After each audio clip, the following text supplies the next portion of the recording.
Bismillahirrahmanirrahim. Assalamualaikum warahmatullahi wabarakatuh. Telah banyak perbedaan tentang nama malaikat pencabut nyawa yang Allah perintahkan dan yang Allah mempercayakan dengan tugas ini. Tapi di dalam keyakinan yang benar, ialah bahwasanya tugas ia hanya satu, yaitu mencabut nyawa manusia dan para malaikat atas perintah Allah Ta'ala. Dan setiap ciptaan Allah Subhanahu wa Ta'ala memiliki masa waktu yang telah ditentukan.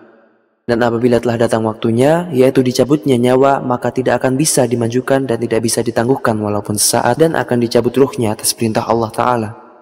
Para ulama menjelaskan bahwa penamaan malaikat maut yang tersebar di kalangan manusia dengan nama Israel atau Azrail itu tidak disebutkan di dalam kitab dan sunnah, tetapi disebutkan di dalam athar dan Israiliyat yang bersumber dari agama Yahudi dan Nasrani.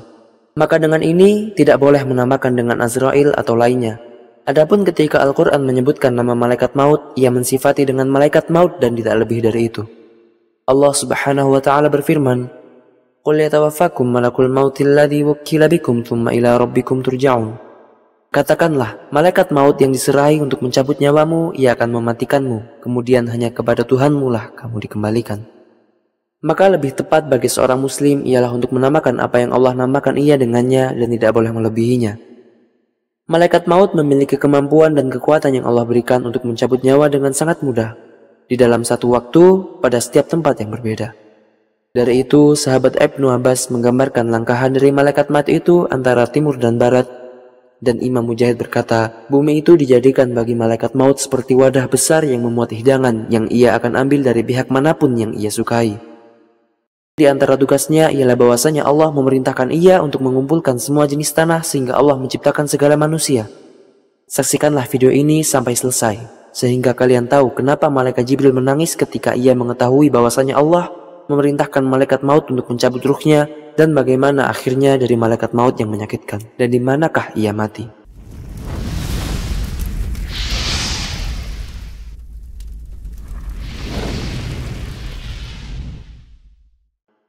Ketika hari kiamat tiba, maka akan ditiupkan sangkakala untuk mengakhiri segala kehidupan yang di langit maupun di bumi.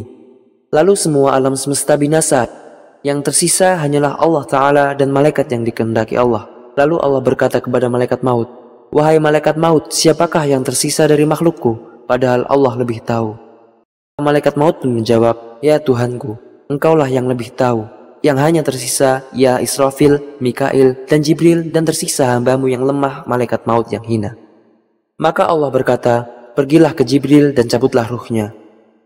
Ia pun pergi ke Jibril, ia menemuinya dalam keadaan sujud, maka ia berkata, "Sungguh telah mati seluruh manusia dan penduduk bumi dan langit, malaikat hamalatul arsh dan kursi, dan penduduk sidratul muntaha, dan sungguh Allah telah memerintahkanku untuk mencabut nyawamu." Ia berdoa kepada Allah dengan rasa tunduk, "Ya Allah, ringankanlah rasa sakaratul maut." Lalu kemudian malaikat maut mencabutnya dan kemudian ia tersungkur dengan cepat.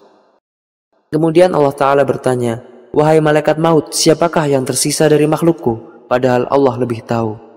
Malaikat maut menjawab, "Ya Tuhanku, yang tersisa ialah Mikail, Israfil, dan hambamu yang lemah, malaikat maut." Lalu Allah berkata, "Pergilah ke Mikail dan cabutlah ruhnya."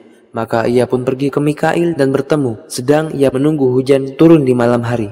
Lalu ia berkata kepadanya, "Tidak ada yang tersisa rizki dan kenikmatan untuk manusia, hewan, dan tumbuhan. Sungguh telah mati para penduduk langit, malaikat hamalatul arsh dan kursi, dan seluruh malaikat yang bertasbih. Sungguh Allah telah memerintahkan kepadaku untuk mencabut nyawamu." Maka seketika itu, malaikat Mikail menangis, lalu ia berdoa kepada Allah Ta'ala untuk meringankan sakaratul mautnya. Seketika itu malaikat maut mencabutnya dan ia langsung tersungkur. Lalu Allah berkata, "Wahai malaikat maut, siapa yang tersisa dari makhlukku? Padahal Allah lebih tahu." Malaikat maut pun menjawab, "Wahai Tuhanku, Engkau lebih tahu. Yang tersisa hanyalah Israfil dan hambamu yang lemah, malaikat maut." Lalu Allah berfirman, "Pergilah ke Israfil." Maka ia pun pergi ke Israfil dan berkata kepadanya, "Sungguh para makhluk telah mati seluruhnya dan tidak ada yang tersisa satupun. Dan sungguh Allah telah memerintahkan kepadaku untuk mencabut nyawamu."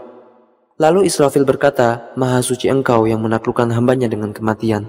Maha suci Engkau yang satu-satunya kekal. Ya Rabbi, ringankanlah rasa sakit ini." Seketika itu malaikat maut mencabutnya dan ia pun langsung jatuh tersungkur. Jika penduduk bumi dan langit pasti akan mati karena sangat dahsyat kejadiannya. Lalu Allah bertanya kepada malaikat maut, siapa yang tersisa dari makhlukku? Padahal Allah lebih tahu.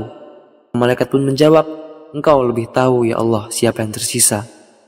Yang tersisa hanya hambamu yang lemah, malaikat maut. Lalu Allah berkata, demi keagunganku aku akan timpakan kepadamu sebagaimana yang engkau timpakan kepada hamba-hambaku. Pergilah antara surga dan neraka dan matilah. Maka ia pun pergi antara surga dan neraka dan berteriak dengan teriakan yang kuat. Sekiranya Allah tidak mematikan para makhluknya, pasti mereka akan mati karena teriakan yang sangat keras. Seketika itu malaikat maut mati. Kemudian Allah melihat dari atas dan berkata kepada dunia, di mana sungai-sungaimu, di mana pohon-pohonmu, di mana pendudukmu, dan di mana kerajaan dan para raja, di mana para penguasa zalim, di mana orang yang memakan rizkiku dan dia menyembah kepada selainku. Milik siapakah kerajaan ini? Maka tidak ada satupun yang menjawab. Kemudian Allah menjawabnya sendiri. Kerajaan ini milik Allah yang Maha Esa dan Maha Kuasa. Wassallallahu ala sayyidina Muhammad wa ala alihi wa sahbihi ajma'in. Assalamualaikum warahmatullahi wabarakatuh.